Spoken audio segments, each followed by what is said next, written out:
The following program is a PodcastOne.com production. From Hollywood, California, by way of the Broken Skull Ranch, this is the Steve Austin Show. Give me a hell yeah. Hell yeah. Now, here's Steve Austin. All right, Joey Coco Diaz has just rolled into 317 Gimmick Street. It's been a long time since I've seen you, man. How are you? Man. You look beautiful. Great to see you. Finally, everybody's going to be happy on the internet. We finally got the chit-chat. Because I always tell stories from the movies, and they always hit me back. You guys got to get together so you can exchange some stories and stuff. So here we are. I know, here we are. It's daytime. You used to podcast at nighttime. At nighttime. Am I throwing you off schedule? No. I could talk shit 24/7. It's just we live in a different world now, as we were talking about, that they call you with auditions late. You know, people don't understand the traffic concept here. But you have to learn it. And the traffic concept is, if I have to be at Steve Austin's at 12, I have to leave my house at 10:30, even though the thing says an hour. Okay? Even though it says an hour, you still got to leave at 10:30. And even though I'm a thief and I take the HOV lane, I put a hat over my daughter's from car seat. You know me, Doug. I'm not sitting in that line. But it adds to the day. So everybody calls you all day going, hey, I'm 10 minutes late. In reality, they're 20 minutes late. Then they get there. They got to get their head together. Your whole day's like that. You know how it is on the other side of the coin. Oh, yeah. But, dude, I get it. It's like when I leave for something, if I got an appointment, a meeting, whatever it is, man, I leave early, and I'll get on, the damn thing on my iPhone. I'll push in. It'll say it's going to take like 56 minutes. Just yesterday, I was in Universal City. Hell, man, I left an hour and a half in advance. And my wife says, "Man, you're going to get there way too early." I said, "I don't care. I said, "I'll sit in my damn car and just get on my iPhone, check emails, call somebody up. I'll fiddle around. I'll do whatever I got to do. But one thing I won't do is walk in that room late. Yeah. I'll be early, but like you said, I think." You were talking earlier before we started rolling sound, as you were trying to get adjusted. You said like some people, it's funny when you roll into the podcast and say, hey, man, I got kind of tied up, but I can give you 20 minutes. What'd you come down here for? You should have told me. I would have talked by myself for an hour. Hey, man, we could have done a phone call for 20 minutes. Yeah. You just wasted my time and yours. So that's why I usually do them at night. My weeks with a child, add a 5-year-old to the mix when you want to be involved, because there's two types of parenting. I was a parent once earlier, and I wanted to go out and do what I wanted to do, and that's why that child doesn't speak to me today. So I had a second chance. So now I do it by the letter. Because why do it if you're not going to do it right? I got a second chance, Steve Austin. So there's the other thing. But no, I'm just happy to be here with you. For years, I've been telling this, the funniest story ever that I was thinking about on the way here is they put us up at a hotel when we shot The Longest Yard in 2004 called the Hotel Santa Fe. But when you walked in, there was an Indian dude that they paid to play the flute. That's it, a soft Indian flute. Ooh. And you're sitting at the bar, whatever. I don't know what happened. One day that guy disappeared and never came back. And I asked the front door lady one day, what happened to the Indian with the flute? And she goes, ask your friends from The Longest Yard. So somebody told me somebody picked them up one night. Like, I think it was Kevin Nash. Must have picked them up and spun them around. And the Indian said, I'm not going back there ever again. Man, that was a wild bunch. That was a wild bunch. Did you enjoy the movie? I enjoyed everything about the movie. The problem with that movie was it was the first good thing that ever happened to me in 10 years. So I kept walking around like a brick was going to fall on my goddamn head. I was waiting for the set to fall on me. Or did you read the book of Rudy Tomjanovich? You know who Rudy Tomjanovich is. Oh, yeah. He used to play for the Houston Rockets. He was a successful coach. He read the book. If you read that book, he speaks about going into the L.A., whatever they played in those days, that the sign was over you.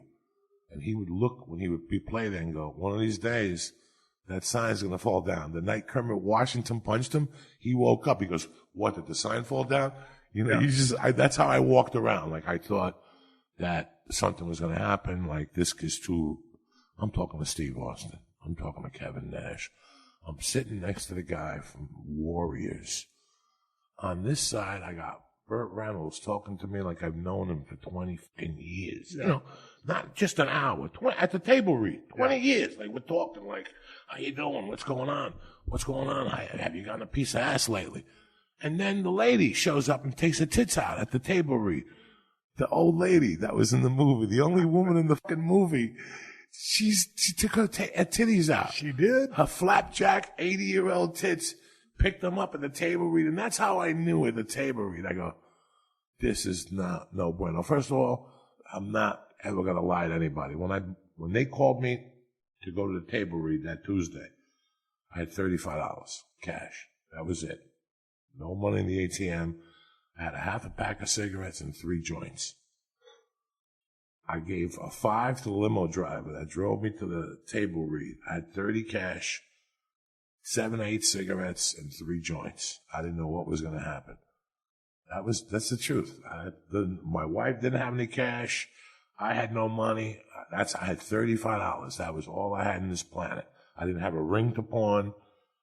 And I went down there, and I'll never forget, at that lobby, they gave us an envelope when we checked in. I took it upstairs, and it was paperwork. But in that envelope was $800 bills and keys to a truck. I didn't have a license. I had a license, but I didn't have a license. Like, I had a license in Colorado. I lost it. I didn't even have a license. I'm driving around Santa Fe, beeping, vote for me, giving people the finger. Like, is this real? I smoked a joint on the balcony the very first night. Like, and the door guy comes and knocks, and he goes, listen, they smelled weed downstairs. Be careful. He goes, I got to tell you, it smelled like pretty good stuff. I go, do you know anything about it? He goes, oh, yeah. I got weed downstairs for sale. Come to the front. I went down. I bought a bag of weed from the Little Bellman. That was my first day on the set. That was my first day. Like, I didn't know anybody. I knew Michael Irvin from the Best Damn Sports Show. That was it. And Michael Irvin wasn't in a good place during the film of that movie. No, I didn't know that. I didn't either until afterwards. And then, I think he had missed a couple of days. And so, man, everybody was out looking for him, ended up finding him. And I think he got his stuff straightened out. I mean, he's one of my favorite receivers of all time. But back in the day, he's gone a few hard times. How did you end up getting your part? Because back in the day, most of us wrestler guys, I think me and Goldberg for sure, probably Kevin Nash, were represented by a guy named Barry Bloom. I can't remember who, Duleep Singh, I can't remember who was representing him. But all of a sudden they put out this casting call, and I knew because it was going to be the longest yard, they needed some big guys. And a couple of guys from the wrestling world would be good for some of these parts, in theory. They weren't heavy on the dialogue. Obviously, there's going to bring in a couple of high-level football players in the form of Brian Bosworth, Bill Romanowski. I got to get your opinions on those guys because, man, Romanowski, holy smokes. Wow. So all of a sudden we go down there. I go down to, right down the street here to Sony or wherever, Happy Madison in. And we go out there and I do my read, for Guard Dunham, and I just went in there and I was like full force, kind of like in wrestler mode. I think I just quit the wrestling business. I was wearing my goatee and all that stuff. And all of a sudden I get a call. I said, hey, man, you got the part. And I said, cool. And they said, but we need you to shave that goatee off. Prison regulations. I figured, hey, man, I'm Stone Cold Steve Austin. They're going to let me slide, right? They're going to let me go in with this goatee. And they said, no, man, this movie is done by regulations. It's a real deal, right? And so you're playing in their world. And this is my first acting gig. And so, man, I shave all my shit off from here down. Man, I look like a punk. Well, my wife said I look like a cop. But anyway, so I get the part. We go to Santa Fe. It's my first movie set, man. I'm memorizing my lines, a few that I got. And holy smokes, dude. We got to Santa Fe, and me and Kevin Nash started drinking. We drank so much, and I know you heard these stories because I don't think people believed how much two human beings could drink and alcohol every single night. And then finally we finished in Santa Fe. We took it back here to L.A. And that's where the party really started. Right. That's when you guys bought the Blandards. And I still remember the fucking coolers coming back there, and you guys, because they had us and you guys in the same row at El Camino College. They had Nelly, everybody else on the other side in bigger trailers. And that side was, Adam wouldn't even walk back there. Like, he was like, I don't even want to go back there. Because last time I went back there, I smelled marijuana. Then Goldberg would rip the door off every day. His door wouldn't shut. So he would rip it off the hinges and throw it. I was me who was breaking the door on purpose. So So you wouldn't know you were ripping off the hinges. Well, what was your thoughts on Adam Sandler? Because had you guys crossed paths, I mean, you both come from the same stand-up world. Never met him, never saw him. And between you and I and this table and the people I'm going to tell, I did not think he was amusing. I had nothing against him. I came from a stand-up world where it was a little harder hitting comedy, and I thought he was soft. I didn't know who Adam Sandler was to the day of the table read. When I arrived at Sony and my door opened, Adam Sandler took my luggage out of my car and carried it up the stairs with flip-flops on. Flip-flops. A grown millionaire with shorts on and flip-flops. And we went upstairs and they told me to eat. When I saw that buffet, I was like El Duque. Remember El Duque, the Cuban pitcher? He said the first time he went into the Yankee clubhouse, he saw all that food, he started crying. He had never seen that much food in his life. Right. And that's a set. Like, I walk in a room and there's Michael Irvin, you, Buffalo Bill. William Fichtner? Bill Fichtner. Good actor. Yeah, great actor. He's still working. Yeah. Because of Savage. Nobody knows who he is, but he's always working. He's always in the movie. Yeah, and that's the key. The guy that killed me the most in that movie was the little guy from The Warriors. As soon as I saw him, I was like, what the hell have I done here? At the end of the day, Adam Sandler was the bottom line because, I mean, he kind of co-directs anything he does anyway because he's the man.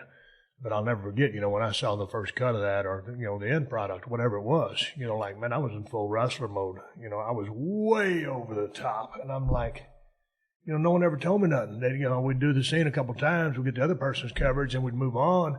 But, now when I watch that movie back, I was like, God, I was so loud. When the camera's up close, Joey, you back off, or you just, you don't need to be turned up to a 10 all the time.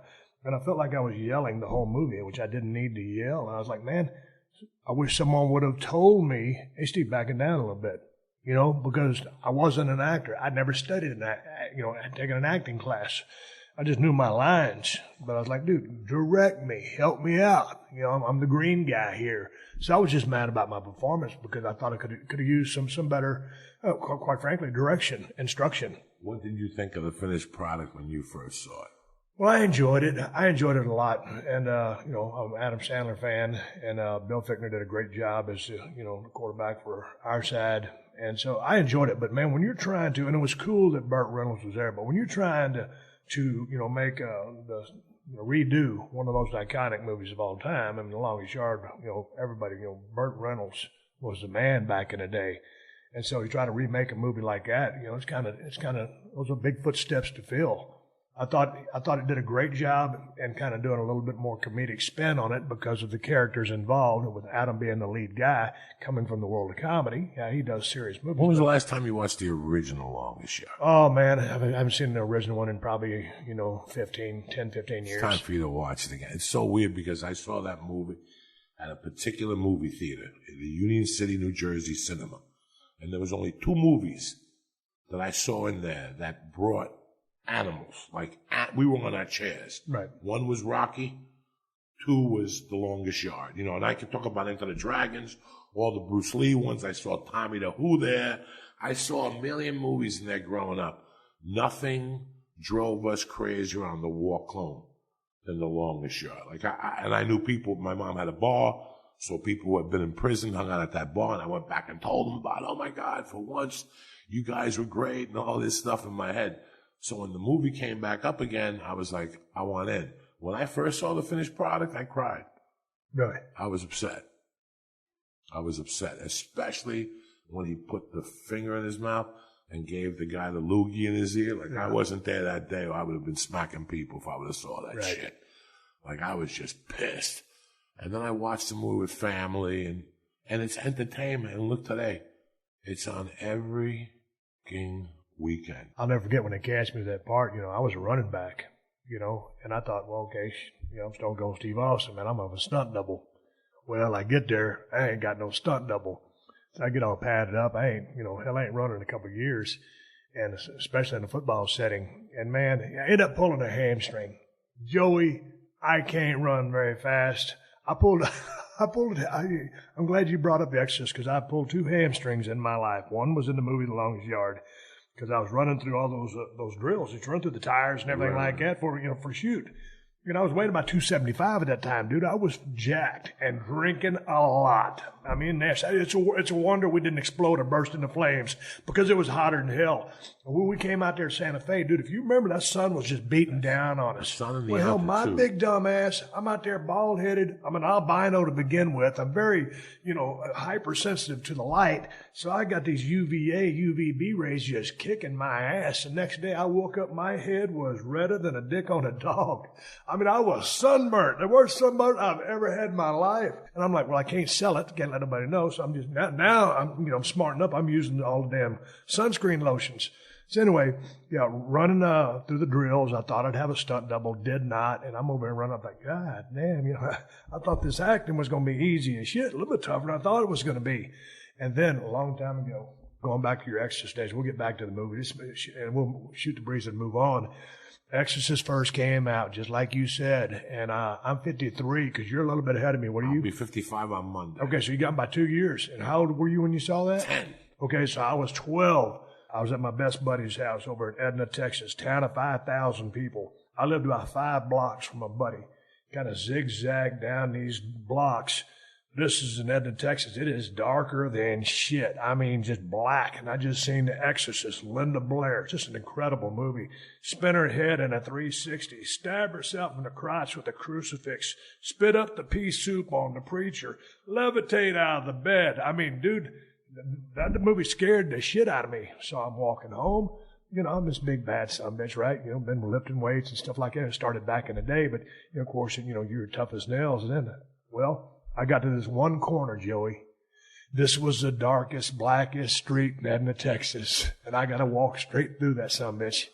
And I'm thinking, I'm looking to the left. I'm looking to the right. I said, God damn, Linda Blair's up in there waiting on me. I took off, I swear to God, Joey. It's straight up shoot. I don't know how fast I was running as far as miles per hour, but it was as fast as my stubby little legs could take my ass. And right before I got into the corner where the lamppost was, I pulled up and I'd pulled my hamstring in my right leg from running like a mother, from seeing that scary ass movie and being in the dark. That's how bad that movie scared me. That movie, you could sit there I talk about it almost every 3 weeks. How good that movie is with somebody. And they go, I just watched it. I can't believe I never saw that before. Another movie scared the shit out of me. And I live 1 mile from the water here in Pacific Ocean. But I've never really been a true water guy, although I grew up skiing down there in South Texas in the Intercoastal Canal. But goddamn, dude, one of the first and only movies my family ever went to was in Victoria, Texas. I mean, because, we're middle class. I mean, we used to go to a lot of movies. But on this movie, Jaws had just came out, dude. I guess, what was that, 77, 76? I don't remember what it was. But nonetheless, we all went to the theater. Dude, Jaws. I mean, this wasn't a horror movie. It was, what would you call that? It's not an action-adventure. It's just a movie about a big-ass shark in the water, people up. Dude, that movie, when that lady was first out there swimming, I think they were going to go out there and start skinny dipping. When they were partying. Yeah, and the guy never made it out in the water, and the chick swims out there, and then all of a sudden she gets pulled down like a cork. And then all of a sudden, I think a leg gets severed, starts going to the bottom or whatever, and she gets dragged around, and boom, she's gone. And it's like, holy shit. Dude, I was damn near straight up scared to take a bath in a bath of water because of that damn shark. I'm Cuban. And I don't jump in. I go up to the beach to my fucking knees. I go to the beach a lot with the baby. Right. But those days of going under and all that stuff, especially now, I go up to my knees, and even then you don't know what's going to happen.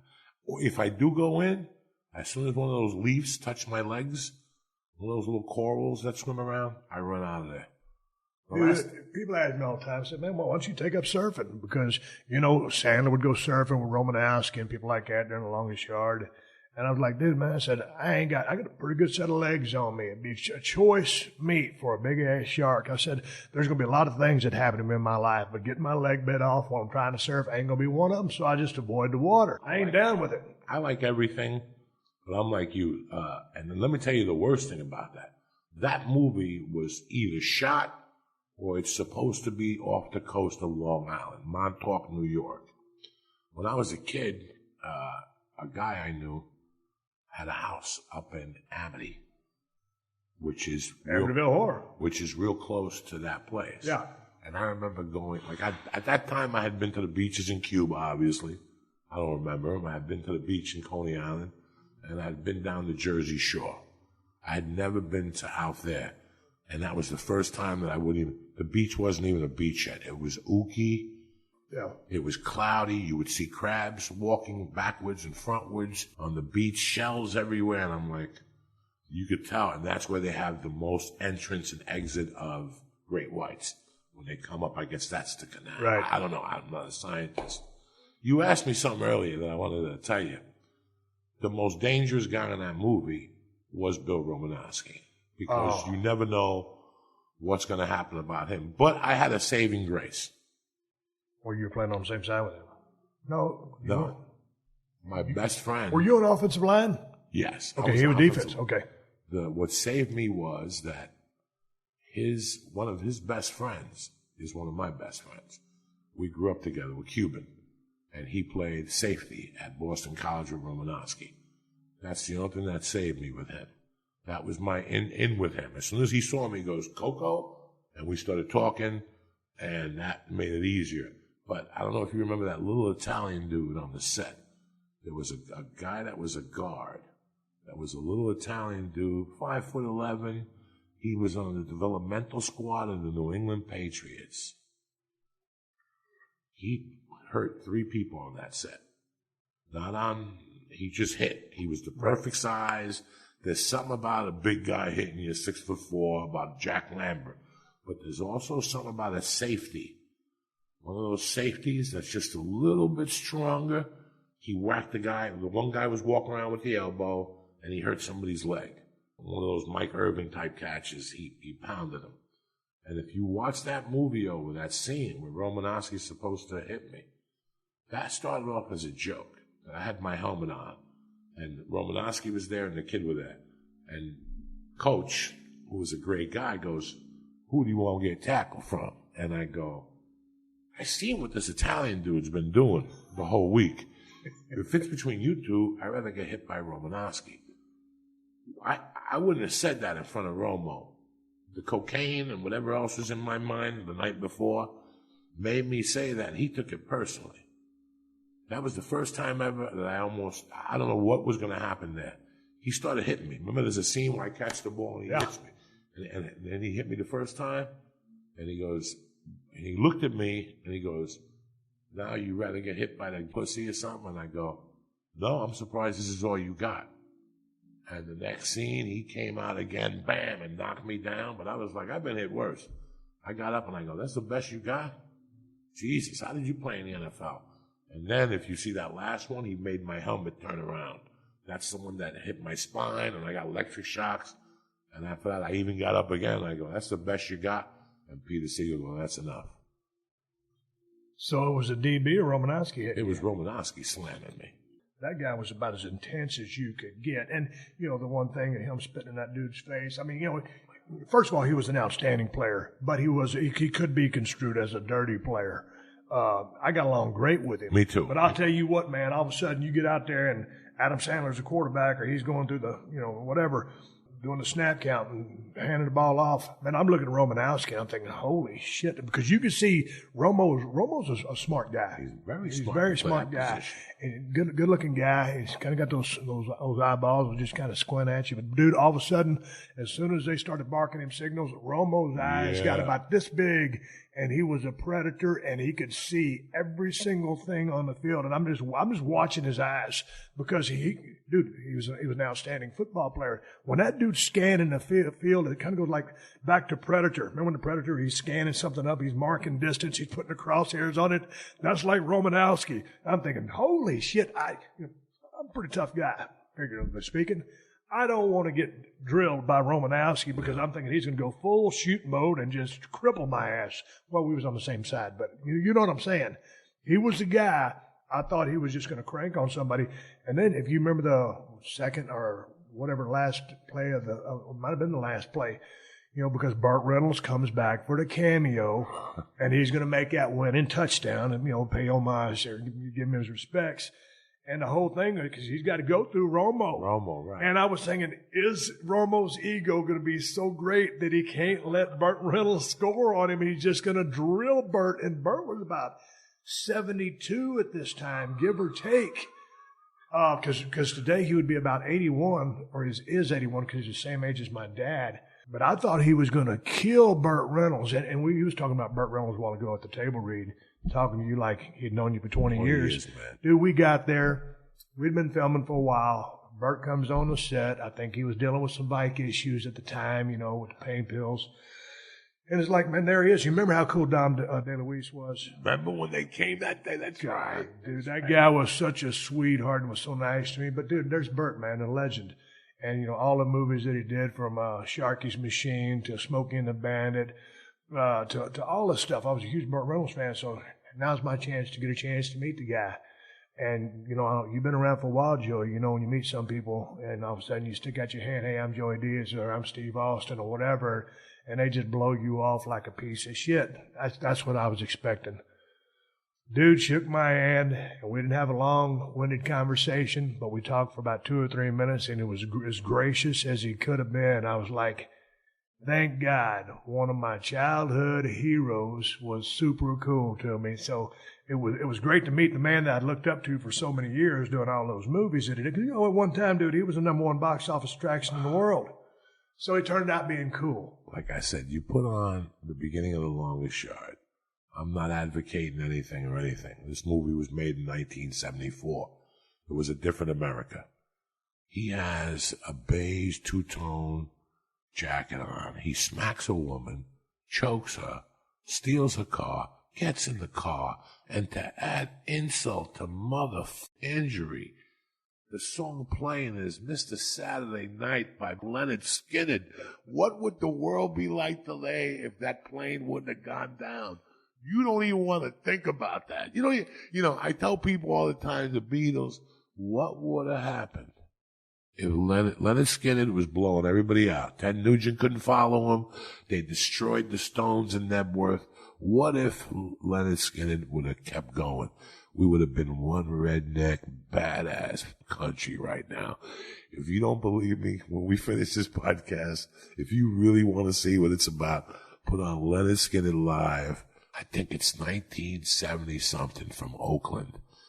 That little chubby motherfucker comes out singing. And listen, my wife's from Tennessee. I have all the right to say this. They eat squirrels. They're rednecks.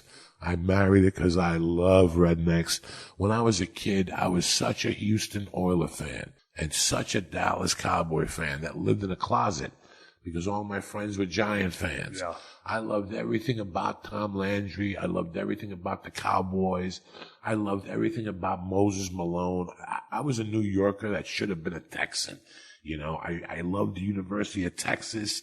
I loved Texas A&M when I was a kid. I was all Texas. I would watch the Houston Oilers games on Monday nights, and they would be banging the little white things and shit. And I would go, look at those crazy fucking people. Someday I'm going to be in fucking Texas, So when I say redneck, I mean it from the bottom of my heart. This is the Steve Austin Show.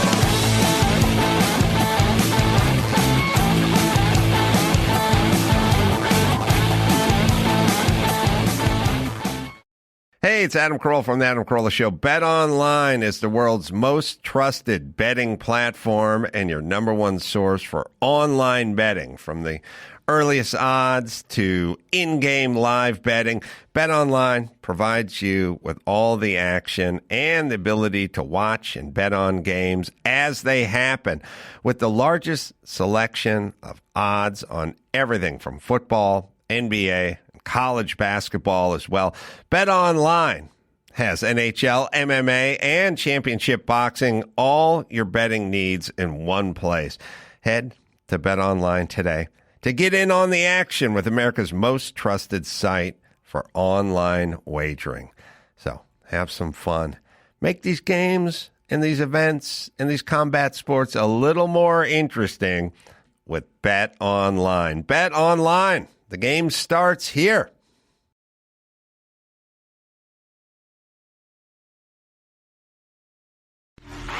This is the Steve Austin Show. Well, tell me about L.A. How long you been here? I've been here 20 years. Damn. How was the transition for you coming over the East Coast? No, I came from Seattle. Seattle? I left New York in 83. I went to Aspen, Colorado. For some reason, I went back to New York, got into it heavy. It was a long 18 months, ended up homeless, left, went back to Colorado, started all over again. 88, did a little time, came out. 90, got into comedy in 91. 90, got married, divorced, went to Seattle to develop as a comedian. And then I got a deal to move to LA. I never dreamed of LA. I always just wanted to be, if comedy could have just saved my life from what I was doing, I was good. I could sleep in a car. That shit doesn't bother me. I didn't need to be rich. I didn't need to be in TV. When CBS contacted me to do that, I was like, I'll do it and I'll move to Colorado. And then if I was be an extra, I was going to be happy. Like I was one of those guys. I didn't have any false, if I'm an extra, I'll be happy, you know. And now I have a daughter. You know, now I don't live that crazy lifestyle anymore. I got no regrets. I miss it. I miss that lobby at the Hotel Santa Fe. And there's a lot of places I want to move to. My wife has family. I have no family. So what am I going to go to Jersey and New York for? I want to move somewhere with that daughter, you know. So I have family in Paducah. I have family in Bradford, Tennessee. And I have family in Nashville. And then my family. Her family's my. In fact, I speak more to her niece than she does. My wife always goes, you and her are like a team. I want to be close to them. I want to be back in as ironic and as many fucks and shit as I said, I want to be back around good, God-fearing Christians. That's a big word in my world. God-fearing Christians that believe in what we believe in. You know what else I learned that night when I watched The Exorcist? Oh, mushrooms? Yeah. The Exorcist lives in two places. He lives in Africa, part-time. Yeah. And then when it snows there, he comes to LA the other half of the year. That's why you got the floods and the fires and the Lee Harvey Weinsteins and all these shit people, you know. And no matter whether you live in the Valley, Woodland Hills, you still have contact with these people in some way or another. And you're going to see they're not the people you had in Victoria, Texas. They're acquaintances, but they're not your people, you know. When I go to Tempe, Arizona, or Minneapolis, and I'm not saying anything bad, people always say to me, do you want to get high? Do you want to smoke pot? You know, and that's great. I love it. I love that they have the hospitality. But guess what happens when I go to Lexington, Kentucky, when I go to Nashville? Guess what happens when I go to Austin? Not even Austin, like Houston. People invite me to their homes for a meal. I don't go 9 out of 10 times. I really don't know you, but I want you to think of the mentality I'm trying to explain to you. I like the South. I've always liked that thing. I don't know what that thing. I'm Cuban. I'm a Cuban redneck. You see the cars in Cuba? We use more duct tapes than rednecks. We showed the rednecks how to do duct tape work, okay? They come to Cuba to learn all that shit. You know, I just want to go back there. Where? I don't know. I really love Lexington. I love Louisville. You know, they got 4 Cuban restaurants in Louisville, you know. I think Nashville is beautiful, but it's become a little bit LA-ish, just a little bit LA-ish. I could live outside of Nashville. Yeah, but talk about getting out of the business or you still be in the business as much as you want to be in it. But once you leave here, you know, right now you're local. You're local, man. You can go to any meeting you want to go to, this, that, or whatever. You kind of get your finger on the pulse because you're here. Then all of a sudden you get there, man, I guarantee you can have some separation anxiety. Because everybody talks about the dude across the street that runs that liquor store. He always talks, he's been here, he lives on a boat in the marina. He goes, Steve, I can ask him about any kind of whiskey, liquor, vodka, wine, beer, whatever. He can tell me about it all. He knows his shit.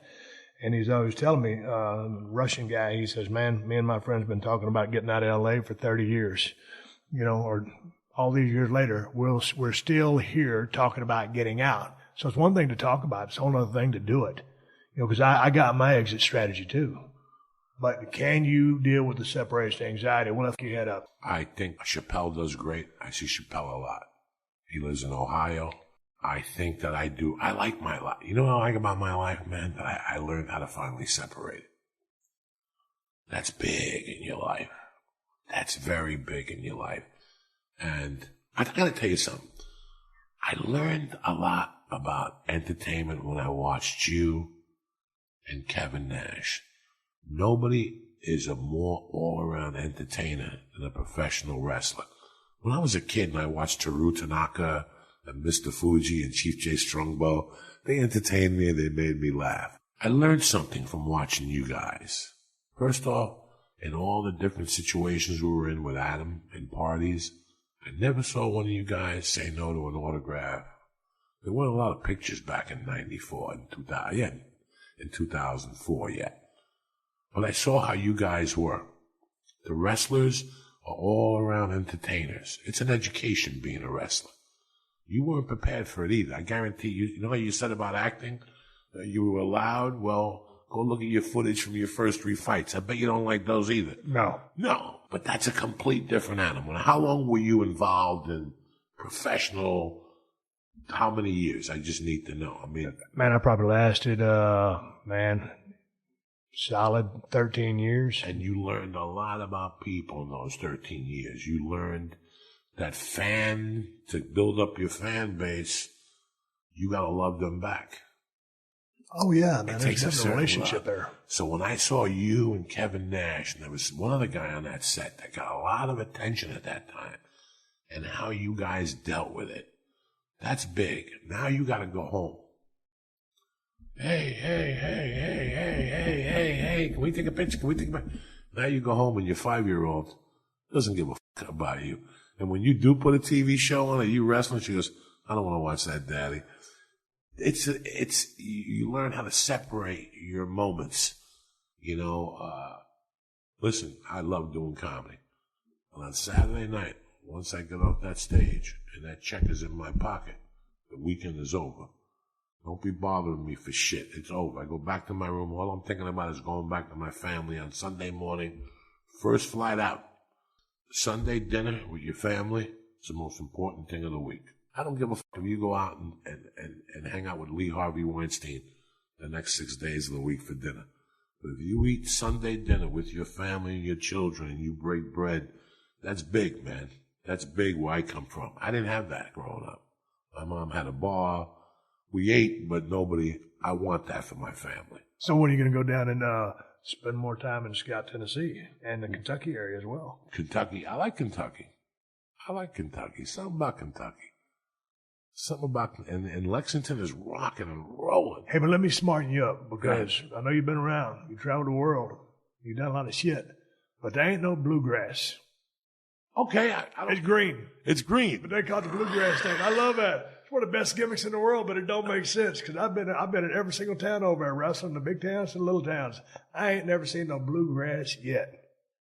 I even thought about Texas. I thought about not Victoria or not Corpus. Too far south. Too far south? I mean, I dig it because of where I'm from, but would you would you move back there tomorrow? Would you move back to Victoria tomorrow? No, man, I'm looking at Nevada. Are you? Yeah. Inside of Vegas or? I'm looking outside of Reno. Okay. I'm looking in the high desert. What I worry about. I never thought I'd worry about things like this, Joey. Anywhere in Nevada, you got to be leery of water. And I think Reno maybe has better water rights as far as trying to buy property. But, when you look down how many states are sucking off the Colorado River? 7, 8? Vegas, man, all them damn water features, all the bullshit and all the golf courses, man. Sometimes I sit there and think, man, I never thought back when I was a kid, taking a shower, hey, man, I'm wasting a shitload of water taking this big-ass shower. These days, I think about stuff like that. I do, too. So anyway, and I have family in the Reno area. So that's the biggest thing. My wife's brother and her nieces are out there. I think Vegas is cool as shit. But I think Reno, with respect to hunting and stuff like that, their tax laws, their gun laws are a lot like Texas. So Texas, when we sold our ranch last year, whatever it was, then that's 1,500 miles there, 1,500 miles back. Where we're looking over there, it's 430 miles there and back. So, man, that's a 7-hour drive compared to, damn near 20. So it makes a lot of sense for me logistically to be able to come and do some things in L.A., but then to get out of L.A. and get over there and just, people over there leave you alone. That was a thought that I had, somewhere close, and I'm still close, but not close enough. Right. I just don't know if I want to move to Vegas. I have a dear, dear friend I grew up with in Vegas, and he always sells me on Vegas. I like Vegas. My little brother's considering Vegas, but I'm looking at Reno. Hey, can I go back? Can I backtrack with you? Man, you said during the filming of the Longest Yard, you was still coked up. Not in the daytime, at night. So what was your deal, man? I mean, because I know, man, you've been on Rogan's podcast forever. My deal was been doing your thing. What was up? That was the tail end of a 30-year addiction. That was a tail end of at that time, my addiction was very quiet. It was very personal. I kept it low. I bought it from the first 4 weeks in Santa Fe. I didn't do dick. Adam had a party, and I went down there and I met some girl, and she got me a package. And I only did 2 packages in Santa Fe, but once I came up here, I was doing it 6 nights a week. Now, when you're talking about a package, you're talking about a gram, you're talking about gram, an 8-ball? Whatever. Okay. If I had enough for a gram or 2, whatever. And I would snort till 3, and then get in the car at 4:30, drive down there. We had to be there at 5:45 for the tattoos and the wardrobe. Yep. And I would pray to God that I could sleep 2 or 3 hours. I'd breathe my sleep apnea machine. But towards the end of the Longest Yard, I mean, I went another 2 or 3 years, but that was the tail end. That was, addiction that drug addiction was a long one. It was 30 years. But it went from partying with 6 people in a room, and I didn't want nobody around. Right. I didn't want nobody to see me, so I would go in, to the Hotel Santa Fe, and I would order the kids spaghetti and cheese, macaroni and cheese. It was the size. It was like from Michael Irvin. Do you remember Michael Irvin eating at the hotel with no shirt on? I still remember being at this Hotel Santa Fe, and we wrapped for like 3, and he came in one night with no shirt on. He's like, "You guys eating? I might as well eat with you." And we all ate the kids' macaroni and cheese. So at that time, it was the tail end of it. It was really, and it took me, that was 2004. I quit completely November 8th of 2007. So I just had my 10-year anniversary. What was the final come to Jesus meeting when you said, "Hey man, in this shit, there's no future"? I didn't want that fucking girl from the South to find me on the floor. I don't give a if I was your roommate, you find me on the floor, you're just another fat ass. You've seen deer on the floor and elk. You could deal with that shit. She didn't deserve that. She would never recover from that. She loved me that much. I did not want her to find me on the floor, and I was starting to get twitches in my spine. I would get electrical shocks, like on the top of my spine, and I just knew it wasn't gonna, and I got a movie, and they told me, "We know about your problem, and we want you to think about you taking this movie before," and I said, "If they know, everybody knows. I have to stop." And that was it. No rehab, no meetings, no hugs. Just willpower. This is men. This is what men do. Right. This is what men do. Men sit down and say, "Today it ends." And for 2 weeks, I took Xanax at 6 at night just so I wouldn't get the shakes at 8. Yeah. But after about a month, I was like, okay, I beat this. And then another month. I still smoke my reefer. If I'm on a plane and you buy me a Dewar's and 7, I'll drink one. But that's it. That's as far as it goes. That's it. I'll eat a pot. I love eating reefer cookies and all that stuff and seeing the devil. Like I said, a couple of weeks ago, I bit off a mushroom, but Xanax, Vicodins, all that. I was never a big pill guy. I've never been a big pain pill guy or nothing. When I get my surgeries now, I give them away to my friends that like that stuff. I'm your friend, Joey. The Steve Austin Show. The Steve Austin Show.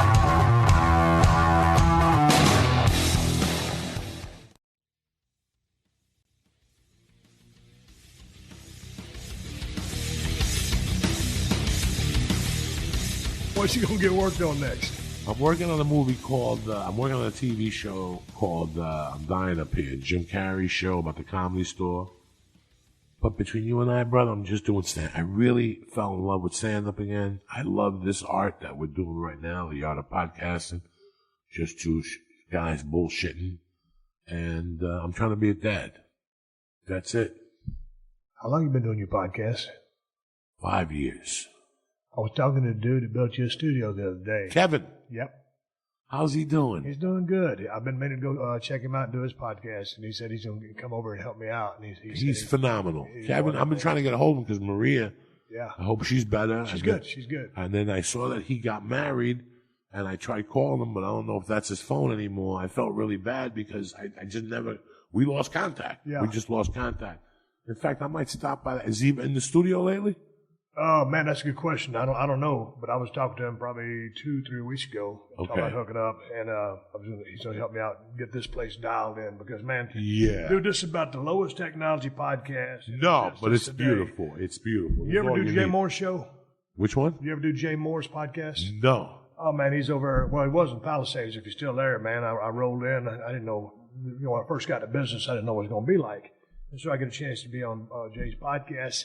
There's a dude out there, and he's either weed eating or he's got a blower or he's mowing.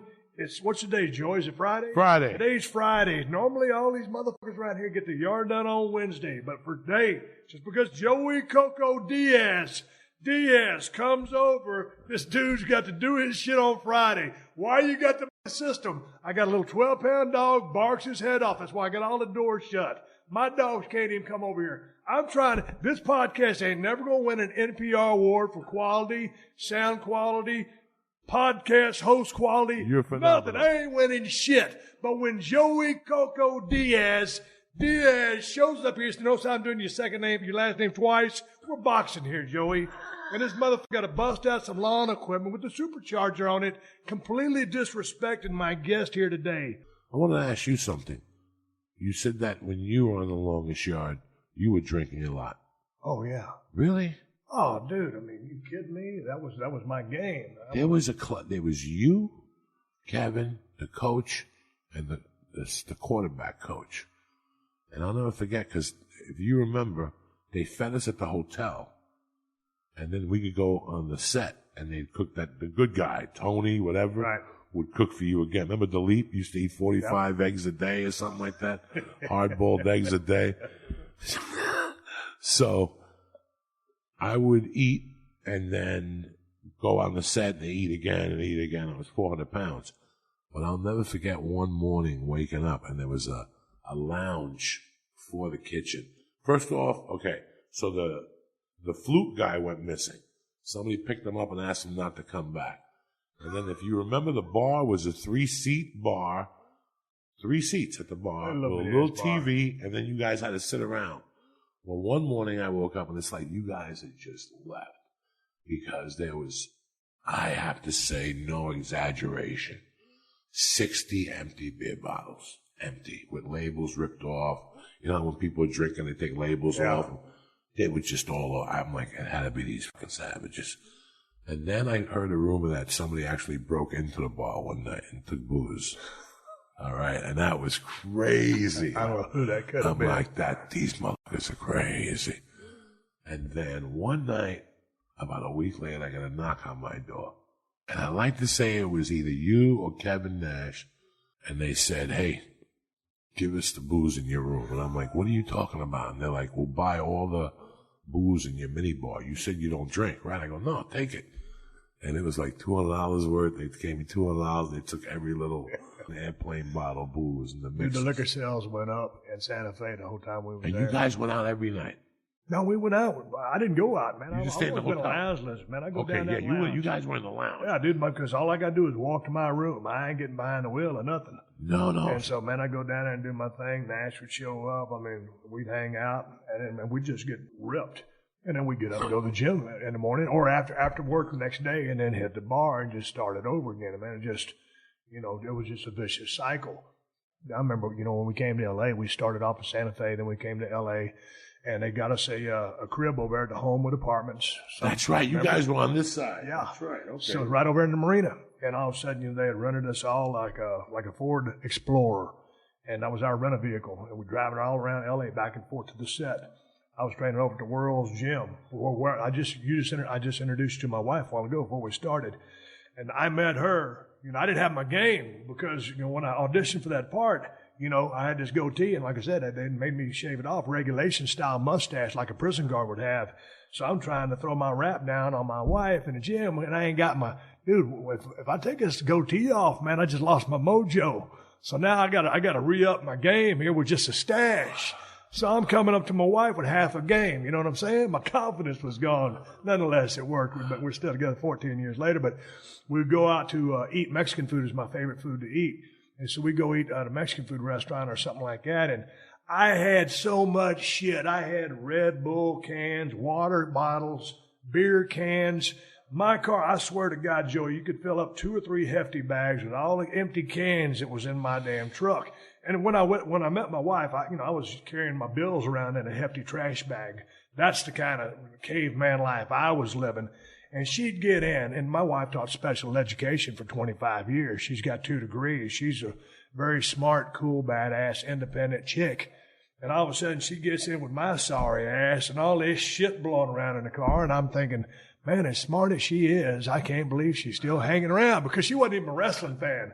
One of her special ed students brought a WWF calendar to the classroom, and they hung it up, and she flipped the page, and all of a sudden there I am. My buddy ran the gym at the office, and they were friends. They'd been friends for 10 years. And me and Dan were training partners. And she goes up to me and she goes, Dan, is that Stone Cold Steve Austin guy? And then Dan says, well, yeah, it is. And she said to him, well, do you think he'd come read to my kids? I don't know. Go ask him. Anyway, that's how we started talking. I ended up taking a book down there and reading to her damn kids. 14 years later, we're happy as a lark. I can't believe she stuck with me. I thought she'd been smarter than that. No, we all change. You got better. You didn't get older. You got better. I don't know about that, Joey. Yeah, we get better. Hey, the question, music-wise, man, you're dropping out some heavy Southern bands. Skynyrd. I love her tone, her sound, Molly Hatchet, stuff like that. Molly Hatchet. Dude, if you're coming out of, Jersey, New York area, how were you listening to that? There was somebody else, not Molly Hatchet. Well, it was Molly Hatchet. All right. I went to see Frank Marino, Mahogany Rush, Ted Nugent, Aerosmith, and somebody else. And they were one of those, like, Southern twist bands. And then I got into Molly Hatchet a little bit. But then I heard Gimme Back My Bullets. My thing wasn't Freebird. My thing was none of those. I went and bought Give Me Back My Bullets. Right. And I was hooked. I was just hooked. My mom was Cuban, and she always played Johnny Cash at the bar. I don't know why. She died before I could ask her. But she always played Johnny Cash. In the heat of my drug game, when I was going to New York concerts, New York City concerts, I'm talking about, the Ramones, the Pretenders, Van Halen, Rod Stewart. Nobody showed up with more pussy. Nobody. Listen to me. Nobody showed up with more pussy than Kenny Rogers. I've never seen someone, you could smell vagina in the air at a Kenny Rogers concert. And I'm like, this motherfucker's on to something. All these long-haired dudes, yeah, they get these little pretty young little chicks, the dirty little white chicks. But this Kenny Rogers had every age in there. He had 80 women. He had 80-year-old women with breasts that they got redone like in the 20s. Their tits were made out of wood, like those type of. He had women of every age. I never seen anything like that. And I loved Kenny Rogers. Like I loved him. The Fourth Edition, the Fifth. What's the band he was with somebody before he went solo. And I got to listen to him at my mother's bar. Right. His voice. And when Kenny Rogers was coming to New York, I think I went to see him in Jersey. I never saw so many beautiful women in my life. Beautiful. Just country, beautiful women. And I was like, I gotta hang out with these chicks. This is my world. So even now, what's a chick that fell in Tennessee? Oh. And cut her face open? Yeah, Carrie Underwood. There's not too many better looking women than that around. Like all those country singer girls are just gorgeous. The other one, the one that Tug McGraw's wife. Yeah, Faith Hill. Faith Hill? Come on, dog. You can't deal with that. Are you into country music at all? The new stuff, no. I think it's gotten a little bit too pretty boyish for me. And when I watch the Country Music Awards, I get a little upset. I want to see hats. I want to see a sweatband on the hat. If I see a little stain under the shirt, that you came from the farm before you played, I ain't mad at you. I want to shake your hands, and I want to feel a little dirt on your hands. You ever shake somebody's hands in Texas, and they haven't washed them in a week, and you're like, oh, my God. But that's what I want to. I don't know, the new country look. I love Wesley Wheeler Walker. I've become friends with him. I've opened for him on the road. I think he's phenomenal. I love what he's doing. It's a little bit on the dirty side. But when you see Snoop Dogg singing country music, you got the message. Did you see that video? No. Snoop Dogg and a black barber getting his hair braided, singing Wheeler Walker. Get your fin dog out of my house. That whole country album he's got, singing it. Word for word. Snoop Dogg. You're getting your message across. I got to check that out. Hey, one thing I want to ask you about before we ride off in the sunset, no matter how long this lasts, it lasts, but pet peeves, things that bother you here in the city. And I'm going to go ahead and start off because this motherfucking blower out here, nobody in this neighborhood, Joey, has a big yard. You seen my setup. It ain't a big yard. And this guy, he ain't working on my house. He's working on somebody else's house. But nobody has a big yard for the blower to still be blowing since the last time I started talking about this shit. So the noises in here in L.A., normally I try not to podcast during the afternoon on Wednesday because of all the blowers. And this motherfucker stopped since he started 15 minutes ago. And another thing that really chaps my ass is, now that I've already covered that, and I want you to jump in here next, is there's these little things they call birds. I call it a scooter on a stick. It's electric. You got the little handlebars the right kid here. that was driving before? Yeah, I pointed it out to you. Yeah. Yeah, I just talked about those things. Scooter on a stick. I guess you charge them up. They run on electricity. It's one of the greatest inventions I've ever seen. But these motherfuckers run up and down this sidewalk, and like if I walk outside my gate right there, I get blindsided by one of these kids riding a damn motorcycle, a little scooter on a stick, and all of a sudden, a global icon and a national treasure gets sent to the hospital with a broke leg or worse because some kid hit him on a scooter on a stick, has been charged but with electricity. I got a problem with that. Lady was over there the other day. She's riding one of the things down the road. She's from overseas. She's riding it right down the middle of the road. Those things got about a top speed of 16 miles an hour. So all the cars are going around her because it's a 35-mile-an-hour zone, right? Because she's too stupid to ride on the edge of the road or in a bicycle lane. And she ain't got a helmet on. So anyway, finally, there's a red light. There's a lady parked at the red light because there's a red light. Well, the lady on the scooter on the stick rear ends her and ends up on her back trunk. So the lady puts her car in park. She gets out. Oh, my God, are you okay? And the lady says, yeah, I'm okay. She says, well, you want me to call the cops, call an ambulance, anything? She goes, no, I'm okay. She gets on the scooter on a stick and rides off. Well, she done did some damage to that car in front of her. I don't know what kind of damage, a little 100-pound gimmick can do to the back of a car, but nonetheless, if somebody toughed my shit up, I seen you pull up in a shiny new ride or a nice ride, whatever. If somebody rear ends you just going to let them get off scot-free? I think the motherfuckers have got to have a license, wear a helmet, or have some insurance if they get into a damn accident. And that really chaps my ass. Does anything in L.A. bother you? Everything. Give me an example. I have 1,000 examples for you. People who don't use blinkers.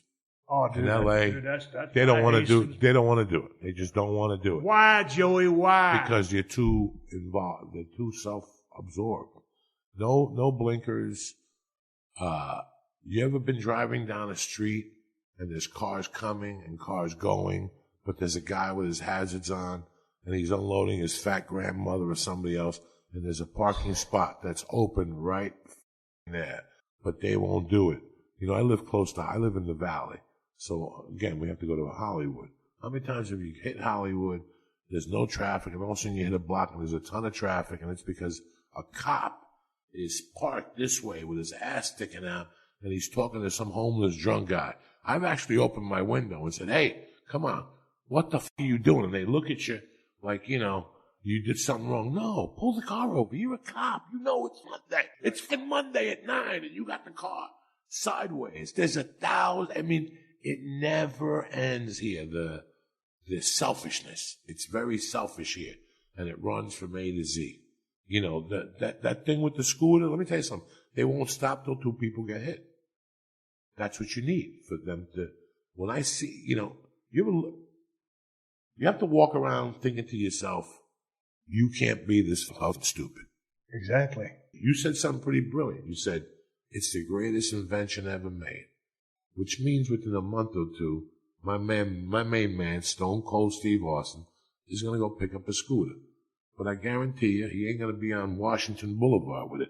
He'll fuck around here with it. He'll put a helmet on. He might even put on knee pads because we're getting to that age. Insurance, elbow pads.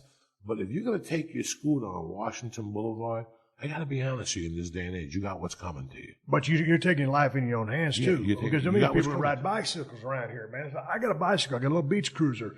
Me and my wife, we run down here, we take a left, we go to that cul-de-sac, we turn around, we come back. That's it. Dude, I'm scared to death. Yeah, me too. Put me on a bike lane, and I'm running the same direction as the traffic because you get these idiots, they'll ride against the grain. I understand why they're running against the grain. They don't want anybody to hit them from behind. But still, when you're trying to make a left-hand turn, and all of a sudden you got a bicycle going the wrong way, and you cut them off, they start screaming at you like it's your fault. And it's not your fault, it's their fault. It's their fault. Because they're going the wrong way on the wrong sidewalk. So, yeah, I won't even ride my little beach cruiser around because I'm afraid I'm going to get cremated by a car. Joey, I had a West Coast chopper one time when I lived in Malibu. It took them 2 years to build this summit, right? Finally, 2 years later, this van comes to my house. They drop it off. It's beautiful. It's red. It's flames. It's got a big-ass skull on it, long-ass forks, no speedometer, a tail light that big. I get on it. I start it up. I go down the Pacific Coast Highway 3 miles. I do a U-turn, a big-ass U-turn because that long, extended fork, loud-ass exhaust, power, macho horsepower. I'm a bad Hell's Angel. I bring that bitch up the driveway. My wife says, "How is it?" I said, "It's motherfucker for sale." And she goes, "What do you mean?" I said, "Kristen," I said, "a lot of shit's going to happen to me, but one thing ain't going to happen to me is getting smoked on the PCH by someone in a car." So, I know my shit. Good for you. So I got a dirt bike. I got a little. I'm thinking of buying a dirt bike and taking a truck and hauling it and riding on a property. I'm thinking of doing that. That's why I also want to move and get some property. I was a bike guy growing up. I started with a 50cc Honda XL75, then I had the 80 Yamaha, then I had the 125, then I got the 175, and I was about to get the 250 XL Suzuki, and I was racing. This was way before the Meadowlands. The stadium, that was wide open, and I was down there, me and my little Italian mafia buddies would go down there with stolen motorcycles. We would steal the motorcycles. The Honda 50s. Yeah, dude. I remember those. Those are iconic. The Honda Mini Trail, 3-speed, no clutch. You're right. We would steal them off the trains, and then that's how we all started riding motorcycles. I looked back, and I looked, and I hit, and I got a concussion.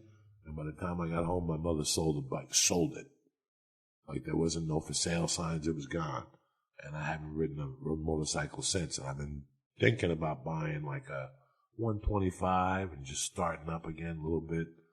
Dude, you got to go a little bit bigger than, you got to go 250. No, I haven't ridden a bike in 35 years. I don't know what's going to happen to me. I got to start small. I was just in New York City the other day, and we were on the way from the building. We were at the Barclays Center in Brooklyn. It was the 25th anniversary of Raw. So we're going to airport, Teterboro, and we passed by. Man, there's there's Meadowlands Arena, and dude, I broke 3 bones in my back in that building. I got dropped on my head, almost paralyzed in that building. Got a lot of memories from that building. And that was just a good building to wrestle in anyway. The Garden's the shit, though. Everybody knows the Garden's the shit. Yeah. But there in East Rutherford, New Jersey, the Meadowlands Arena was a really, really cool building. So you was there back in the day before they built that shit up, and y'all was riding motorcycles out there? So when you went from the Barclays Center, did you go on the George Washington Bridge or the Lincoln Tunnel? Dude, the dude was driving. I was in the back. So whatever we did, okay, so that's what I was watching. You go through the Lincoln Tunnel. You ever see The Sopranos? Yeah. He comes out of Lincoln Tunnel. That's the Lincoln Tunnel. All right. That's where I'm from. As soon as you come out of Lincoln Tunnel, if you go straight, it's Hoboken. Yeah. If you go up around the ramp, it's called Union City, New Jersey. It's the second biggest Cuban population in the country. And then we moved to North Bergen. So East Rutherford was North Bergen, but then as they built the Meadowlands, they called it all this shit cost that. God dang. Joey Coco Diaz. Diaz comes to 317 Gimmick Street. We sit there and talk a little bit about the longest yard. Somehow we got into Linda Blair stabbing herself with the damn crucifix. Head spin around, spitting pea soup on people. Jaws. A bunch of bullshit. More shenanigans about the longest yard. Leonard Skinner. Leonard Skinner, community college, filming Longest Yard, sunburnt head, and you was coked up at the time, but you 10 years now. Congrats. Hey, so how do people find your podcast to listen to that, and what kind of gigs do you got coming up next? Where are you going? They can find the podcast on iTunes and YouTube. I also have Denver next week, which is sold out, and then I'm in Huntsville, Alabama, and I'm going to go check out Huntsville and see what that's about. I got a buddy coming down. I got some friends in Decatur. They're going to come by, and we're going to take a ride, look at some houses, look at some property. I'm going to take a look at Alabama, too. So you're serious about this? Yeah, I want to take a look at all those places. Not Birmingham. I've been to Birmingham. I think Birmingham is a little too big. I want community. I want to be part of a community again. So that's it, man. JoeyDiaz.net. It was a pleasure. Hotel California you can check out, but you can never leave. We'll see if Joey Diaz ends up doing that. Thank you, bro. I love you. Thank you. It was a pleasure seeing you, and thank you for your fans for asking for me to be on the show. This has been a Podcast One production. Download new episodes of The Steve Austin Show every Tuesday at PodcastOne.com. That's PodcastOne.com.